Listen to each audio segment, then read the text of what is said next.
What's up, all you Quantumaniacs? I'm Daquan Young, and today we present the 10 biggest wastes of talent in NFL history. Don't forget to subscribe to TPS and make sure you hit the bell and turn on our notifications and join the notification squad. And don't forget to leave your video ideas down in the comment section below. We're looking and we'll give you a shout out in the video if we use it. This shout out goes to Jude Hindy for suggesting this video. Now for us NFL fans, there are few things as sad as seeing an ultra talented player have his career wasted. Most of the time, it's the player's fault. They don't have the drive, the work ethic, or the common sense to go all the way. Some of them run into problems off the field and they can't escape it. Other players simply get managed poorly by their teams, and if they had played elsewhere, you know they would have succeeded. These 10 guys on our list came into the NFL with tremendous hype, but for multiple reasons, their careers wound up being giant disappointments instead of something of legendary proportions. Number 10, Josh Gordon. Gordon could be higher on this list down the road, but he's not out of the NFL for good just yet. Perhaps there will be a nice comeback story and late career renaissance, but that remains to be seen. He joined the Cleveland Browns in 2012 and had a strong rookie year. He followed it up with an amazing second season, notching 87 receptions for a whopping 1,646 yards and 9 touchdowns. Well, Gordon was suspended in 2014 for violating the NFL substance abuse policy, and he was limited to 5 games. He violated it yet again and was suspended for all of 2015. Gordon was about to be reinstated early in the 2016 season, but he stepped away and went into rehab. Gordon finally returned in 2017 and played 5 games for the Browns. Early in the 2018 season, Gordon was traded to the New England Patriots. Despite a strong performance in 11 games, Gordon announced he was stepping away to focus on his mental health. The Patriots kept him on the roster and won Super Bowl 53, so Gordon was given a championship ring. We can only hope that Josh Gordon will be able to fix himself and return to football. He's been through a lot and he's tried to make himself a better man. Given all he's been through, Gordon deserves a nice end to his NFL career. Otherwise, we'll always look back on Gordon's career and simply ask what could have been. Number 9, Justin Blackmon. After shining at Oklahoma State, where he won both the Fred Biletnikoff and Paul Warfield trophies, Justin Blackmon entered the 2012 draft as one of the most hyped up and talented wide receiver prospects in history. The Jacksonville Jaguars drafted Blackmon with the 5th pick in 2012. But just weeks after he was selected, Blackmon was arrested in Stillwater, Oklahoma for drunk driving. Blackmon still turned in a strong rookie season though, with 64 receptions for 865 receiving yards. Then he was suspended twice in his second year for violating the NFL substance abuse policy. In the 2014 offseason, he was arrested again for being caught with marijuana during a traffic stop. The NFL has not reinstated Blackmon ever since, and it seems unlikely he'll play football again. Blackmon had the skill set to be a true Pro Bowl talent, but he just couldn't stop getting into trouble, and it cost him the chance to be something great in the NFL. Number 8, Albert Haynesworth. The 6'6", 350-pound defensive tackle was one of the NFL's elite players during his time with the Tennessee Titans. Haynesworth earned Pro Bowl selections in 2007 and 2008 after leading the team to the playoffs in back-to-back years. In the 2009 offseason, Haynesworth signed a whopping 7-year contract worth $100 million with the Washington Redskins. And instead of adding more to his already solid career, Haynesworth completely wasted it. He skipped off-season workouts, he didn't pass a simple fitness test, and complained about the team's defensive schemes. During the 2010 season, Haynesworth was suspended by the Redskins for what was said to be conduct detrimental to the club. His lack of effort was also notable during a 2010 home game against the Philadelphia Eagles. He was traded to the Patriots in 2011, but Haynesworth was released midway through the year after getting into an argument with one of the team's coaches. Think about that.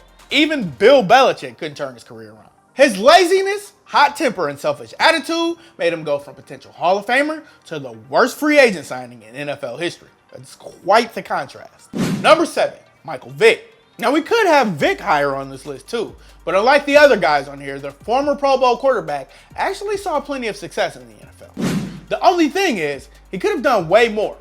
Drafted first overall by the Atlanta Falcons in 2001, Vick became a highlight reel sensation as an electrifying dual-threat quarterback. He wound up earning 4 Pro Bowl selections in his career, even leading the Falcons to the 2004 NFC Championship game. But in the 2007 offseason, authorities discovered that Vick had been running a dogfighting ring on his property. Law enforcement seized more than 70 dogs, and Vick wound up spending 21 months in prison. As such, he missed the entire 2007-08 seasons. The Philadelphia Eagles gave Vic a second chance, and he led them to the NFC East title in 2010. However, injuries piled up on the former Comeback Player of the Year, and he spent his final years as a backup.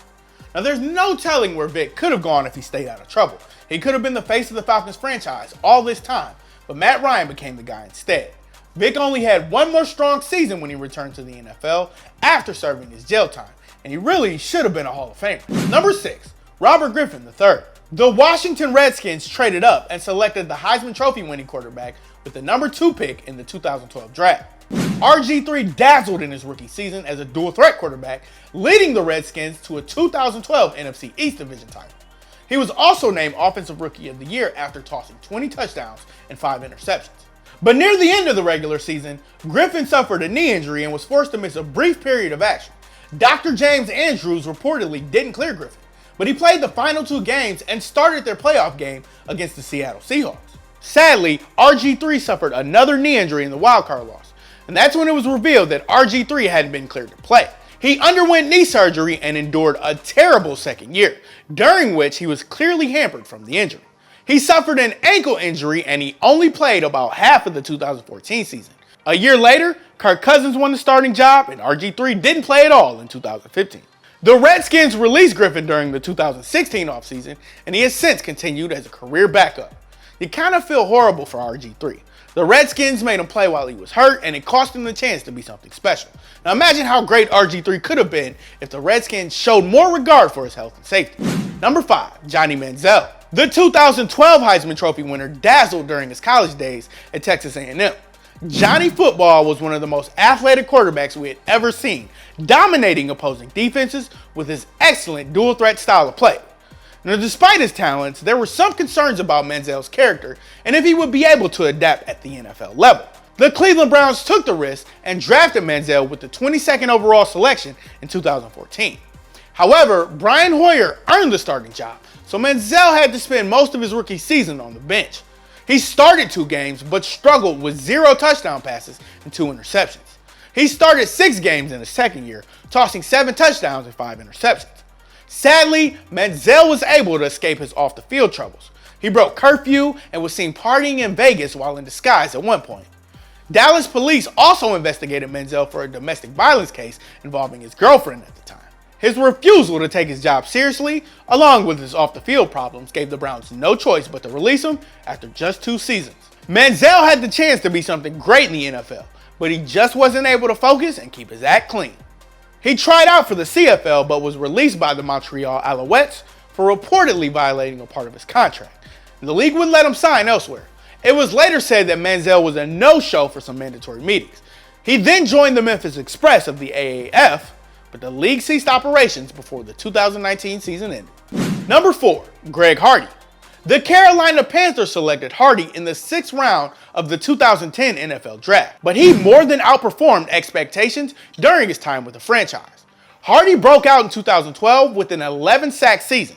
A year later, he earned a Pro Bowl selection after racking up 15 sacks, leading Carolina to a surprise NFC South title. But in the 2014 offseason, Hardy was arrested for viciously assaulting his ex-girlfriend. A judge found Hardy guilty, and he played the team's first game, but was put on the commissioner's exempt list after that and wouldn't play again in 2014. Carolina had opted not to re-sign Hardy, and he joined the Dallas Cowboys in 2015. He received a 10-game suspension from the NFL, which was reduced to 4 games. During the season, there were disturbing leaked photos of the domestic violence case. Hardy finished the season with Dallas, but was never signed by another NFL team again. Now, he was already a superstar talent, then he threw it all away with a gutless and cowardly decision. And instead of being one of the NFL's best defensive players of today, he's just remembered as a waste of talent and a giant disgrace. Number 3, Ryan Leaf. The Indianapolis Colts drafted Peyton Manning first overall in 1998, and the San Diego Chargers happily took the other can't-miss quarterback prospect named Ryan Leaf at number 2. They traded up with the Arizona Cardinals to get their quarterback of the future, and everything was looking up in San Diego. But Leaf's career went to waste, and it was all his doing. He was fined for skipping a rookie meeting, got into heated confrontations with reporters. Don't talk to me, all right? Knock it off!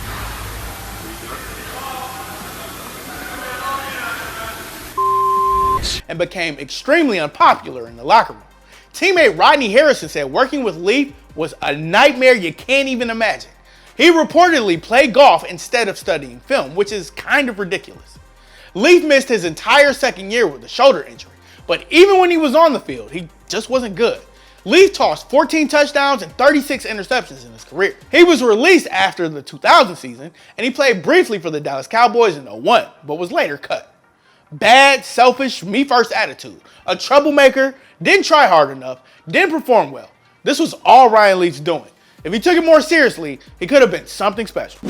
Number 2, Lawrence Phillips. The St. Louis Rams were intrigued by Nebraska running back Lawrence Phillips so much that they traded away Pro Bowler and future Hall of Famer Jerome Bettis to the Pittsburgh Steelers. That turned out to be a disastrous move. Phillips entered the 1996 draft with some well-documented troubles. While in college, he was charged with brutally attacking a 20-year-old student. Later on, he broke into a player's apartment and viciously attacked one of the school's female basketball players. Phillips was suspended from the football team, and despite his problems off the field, the Rams drafted him 6th overall anyway.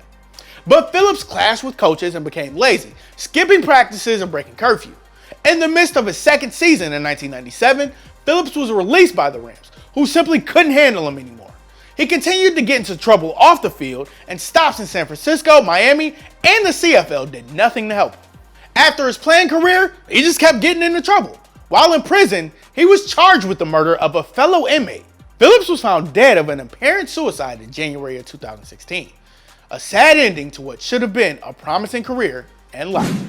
Number 1, Aaron Hernandez. Florida tight end Aaron Hernandez was a first-round talent entering the 2010 draft, but teams were cautious of drafting a player who had so many problems with the law during his time in college. The New England Patriots drafted Hernandez in the 4th round. Together, he and fellow tight end Rob Gronkowski, who was also drafted in 2010, became major weapons for Tom Brady, who won the NFL MVP award in Aaron's first year with the team. Hernandez also played a big part in helping the Patriots reach Super Bowl 46, where they lost to the New York Giants. Hernandez had a strong 2012 season for the Patriots, but in the summer of 2013, everything came crashing down for him. He signed a $40 million extension with the team, but he was arrested for the murder of semi-pro football player Odin Lloyd. Lloyd was dating the sister of Hernandez's fiance, and not long after being questioned by police, Hernandez was arrested and charged with Lloyd's murder. In 2015, he was found guilty of first-degree murder and sentenced to life in prison. Later on, Hernandez was arrested for a double murder back in 2012, but he was acquitted of those charges. In April of 2017, Hernandez was found dead in prison from an apparent suicide. Researchers found out that he had had CTE, making a sad situation even more tragic. Hernandez left behind his fiance and his daughter. Which other wasted NFL talent should we have included on our list? Join us in the comments section below. If you like this video and learned a thing or two, clicking the like button helps us out a ton, and we truly appreciate it. If this is your first time coming around to TPS though, subscribing is a great idea because we put out videos like this every single day. But as always, thanks for watching, and we'll see you guys next time.